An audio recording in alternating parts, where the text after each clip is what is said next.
ଖରା ଦିନର ସାଙ୍ଗ। ଖରା ଦିନ ଆସି ଯାଇଛି। ସୂର୍ଯ୍ୟ ମାମୁଁ ଆକାଶରେ ଖୁବ୍ ଜୋରରେ ହସୁଛନ୍ତି। ଛୋଟ ପକ୍ଷୀ ଟିକି ଏବଂ ଗୁଣ୍ଡୁଚି ମୂଷା ଗୁଲୁ ଗୋଟିଏ ବଡ଼ ଗଛ ଛାଇରେ ଖେଳୁଛନ୍ତି। ଚାରିଆଡ଼େ ଖୁବ୍ ଖରା ହେଉଛି।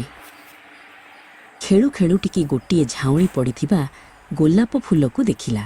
ଫୁଲଟି ଶୋଷରେ ଶୁଖି ଯାଇଥିଲା ଏବଂ ତାର ପାଖୁଡ଼ାଗୁଡ଼ିକ ତଳକୁ ଝୁଲି ପଡ଼ିଥିଲା। ଟିକି ଏହା ଦେଖି ବହୁତ ଦୁଃଖିତ ହେଲା। ଗୁଲୁ ମଧ୍ୟ ଧାଇଁ ଆସି ସେହି ଫୁଲଟିକୁ ଦେଖିଲା। ସେ କହିଲା, ଆହା, ଏହି ନିରୀହ ଫୁଲଟି ପାଣି ବିନା ମରିଯିବ।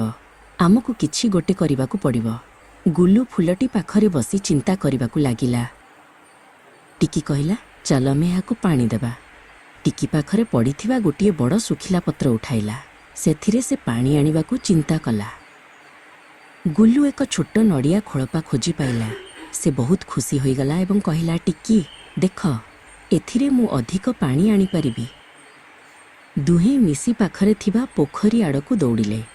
ଖରା ପ୍ରବଳ ଥିଲା ଏବଂ ପବନ ମଧ୍ୟ ଗରମ ଥିଲା, କିନ୍ତୁ ସେମାନେ ହାର ମାନିଲେ ନାହିଁ। ସେମାନେ ଫୁଲଟିକୁ ବଞ୍ଚାଇବାକୁ ଚାହୁଁଥିଲେ। ଟିକି ତାର ଛୋଟ ଥଣ୍ଟରେ ପତ୍ରଟିକୁ ଧରି ପୋଖରୀରୁ ସାବଧାନରେ ପାଣି ଭରିଲା। ସେ ଅତି ସାବଧାନରେ ଉଡ଼ି ଉଡ଼ି ଫୁଲ ପାଖକୁ ଫେରିଲା ଯେପରି ପାଣି ନ ପଡ଼ିଯାଏ। ଗୁଲୁ ତାର ଛୋଟ ଛୋଟ ହାତରେ ନଡ଼ିଆ ଖୋଳପାଟିକୁ ଧରି ଧୀରେ ଧୀରେ ଚାଲିଲା। ସେ ନିଜ ସନ୍ତୁଳନ ରକ୍ଷା କରି ଚାଲୁଥିଲା ଯେପରି ଗୋଟିଏ ବି ଟୋପା ପାଣି ଢଳି ନଯାଏ। ଦୁହେଁ ମିଶି ସେହି ଶୁଖିଲା ଫୁଲର ଚେରରେ ପାଣି ଢାଳିଲେ।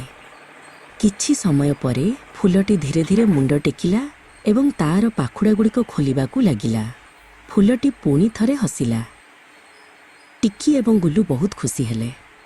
ସେମାନେ ବୁଝିଲେ, ଯେଉଁ ସାହାଯ୍ୟ କରିବାରେ ଯେଉଁ ଆନନ୍ଦ ଅଛି ତାହା ଅନ୍ୟ କେଉଁଥିରେ ନାହିଁ। ଶିକ୍ଷା, ଆମର ଛୋଟ ସାହାଯ୍ୟ ମଧ୍ୟ କାହାର ବଡ଼ କାମରେ ଆସିପାରେ ଏବଂ ଜୀବନ ବଞ୍ଚାଇପାରେ।